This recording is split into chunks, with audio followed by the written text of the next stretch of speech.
ఇవాళ శాసనమండలిలో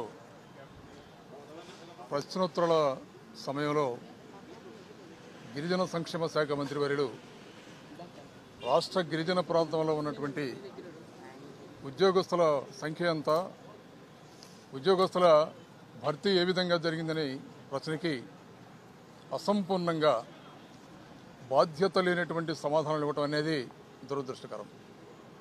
ఎందుకంటున్నానంటే ఎన్నికల సందర్భంలో చంద్రబాబు నాయుడు గారు అరకు వ్యాలీలో వచ్చి బహిరంగ సభలో స్పష్టంగా మాట్లాడాడు.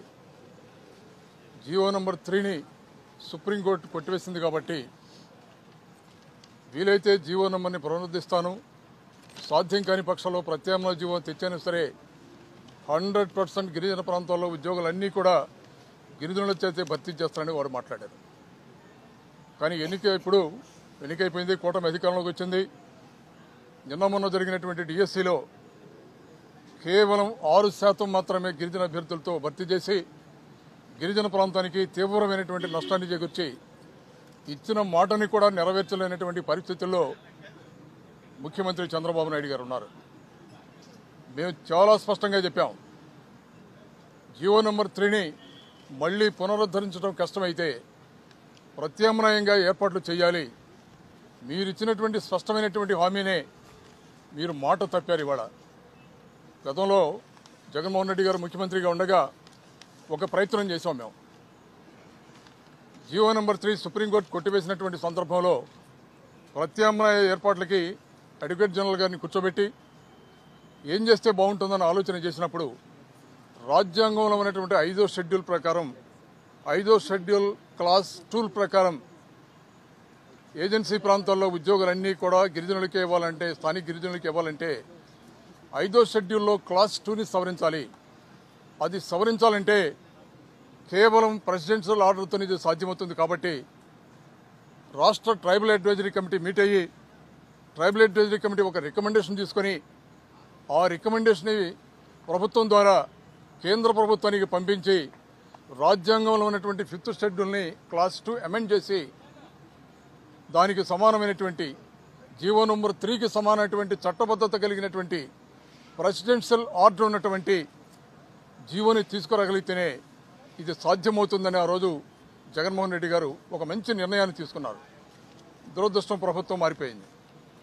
ఆ ప్రయత్నాన్ని కూటమి ప్రభుత్వం ముందుకు తీసుకువెళ్ళండి. ఒకవేళ మీకు జగన్మోహన్ రెడ్డి గారు ప్రభుత్వంలో ట్రైబల్ అడ్వైజరీ కమిటీ మీట్ అయ్యి ఆ రికమెండేషన్ని మీరు ముందుకు తీసుకెళ్ళడానికి మీకు ఇబ్బందిగా ఉంటే మీ ప్రభుత్వము ట్రైబల్ అడ్వైజరీ కౌన్సిల్ని కాన్స్టిట్యూట్ చేసి దానిలో రికమెండేషన్ తీసుకొని దాన్ని కేంద్ర ప్రభుత్వానికి పంపించి జియో నంబర్ 3కి ప్రత్యామ్నాయంగా ప్రెసిడెన్షియల్ ఆర్డర్ తీసుకొచ్చి రాజ్యాంగ సవరణకి రాజ్యాంగంలో ఉన్నటువంటి 5th షెడ్యూల్ క్లాస్ 2కి సమాంతరమైనటువంటి ఆర్డర్స్ని తీసుకురామని ఎంతో రిక్వెస్ట్ చేసినా కూడా ఈ ప్రభుత్వానికి చీమ కుట్టినట్టు కూడా లేదు. దీని మీద గిరిజన ప్రాంతాల్లో ఉన్నటువంటి నిరుద్యోగులు, ఉద్యోగులు, స్థానికమైనటువంటి సంఘాలన్నీ కూడా సంవత్సరం పాటు తీవ్రమైనటువంటి ఉద్యమాలు చేశారు. స్పష్టమైనటువంటి హామీని కూడా మంత్రివర్యులు ఇచ్చారు. అయినా కూడా నిమ్మకు నీరెత్తినట్టు మీరు ఇచ్చినటువంటి మాటను కూడా పక్కన పడేసి ఇవాళ డిఎస్సిలో అన్ని ఉద్యోగాలు కూడా గిరిజన ప్రాంతంలో ఉన్నటువంటి గిరిజనులకు సంబంధించినటువంటి దాదాపు 450 ఉద్యోగాలను కూడా గిరిజనేతలతో ఇవాళ మీరు ఫిలప్ చేశారు. ఇవాళ మీరు గిరిజన ప్రాంతానికి తీవ్రమైనటువంటి అన్యాయం జరిగింది. ఇవాళ మీరు ఇచ్చినటువంటి మాటను కూడా నిలబెట్టుకోలేనటువంటి పరిస్థితుల్లో ఇవాళ ఈ ముఖ్యమంత్రి కూటమి ప్రభుత్వం ఉంది ఇవాళ. కాబట్టి ఇవాళ మేము డిమాండ్ చేస్తున్నాం, ఏదైతే మీరు మాట ఇచ్చారో స్పెషల్ డిఎస్సి పెట్టైనా సరే గిరిజన ప్రాంతాల్లో ఉన్నటువంటి ఉద్యోగాలన్నీ కూడా గిరిజనులకే చెందాలా, 450 మందికి ఉద్యోగ అవకాశాలు కల్పించాలా, ఏదైనా ప్రత్యామ్నాయ ఏర్పాట్లు చేసినా సరే ఆ ఉద్యోగాలన్నీ గిరిజన ప్రాంతంలో ఉన్నటువంటి ఉద్యోగాలన్నీ కూడా స్థానిక గిరిజనులకే చెందాలా.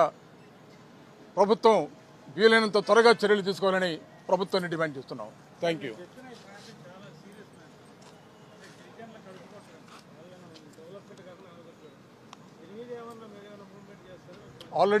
ఆల్రెడీ అదే చెప్పాను మీకు. జగన్మోహన్ రెడ్డి గారు ముఖ్యమంత్రిగా ఉన్నప్పుడు దీని మీద చాలా సీరియస్గా చర్చ జరిగింది. వారు సానుకూలంగా స్పందించి గిరిజన ప్రాంతంలో నిరుద్యోగులుగా ఉన్నటువంటి యువతకి అన్యాయం జరగడానికి వీల్లేదు. ఏ ప్రతిపాదన ప్రకారం సుప్రీంకోర్టు కొట్టివేసిన జీవో నంబర్ 3ని కాదని ప్రత్యామ్నాయంగా మనం ఏం చేయగలమని ఆ రోజు ఉన్నటువంటి అడ్వకేట్ జనరల్ గారు, ఎమ్మెల్యేలు, ఎంపీలు అందరినీ కూర్చోబెట్టి ఇది రాజ్యాంగంలో ఉన్నటువంటి 5th షెడ్యూల్లో క్లాస్ 2 సవరిస్తేనే సాధ్యమైంది అన్నటువంటి ఒక నిర్ణయానికి వచ్చి అది ట్రైబల్ అడ్వైజరీ కౌన్సిల్ ద్వారా మాత్రం వెళ్ళాలని వెంటనే ట్రైబల్ అడ్వైజరీ కౌన్సిల్ని కాన్స్టిట్యూట్ చేసి ఒక రికమెండేషన్ సెంటర్కి పంపించడం జరిగింది. అదే చెప్తున్నాను, డెఫినెట్గా మూవ్మెంట్ జరుగుతుంది. ఆల్రెడీ మూవ్మెంట్ జరుగుతుంది. గిరిజన ప్రాంతాల్లో ప్రజా సంఘాలు కానీ, గిరిజన సంఘాలు కానీ, వాళ్లతో పాటు ప్రధానంగా కమ్యూనిస్టు సంఘాలు, కమ్యూనిస్టు పార్టీలు అందరం కలిసి వైఎస్ఆర్ కాంగ్రెస్ పార్టీ కలిపి ఉద్యమాలు చేస్తున్నాం. ప్రభుత్వాన్ని నిద్ర లేపేదాకా ఈ ఉద్యమం జరుగుతూనే ఉంటుంది.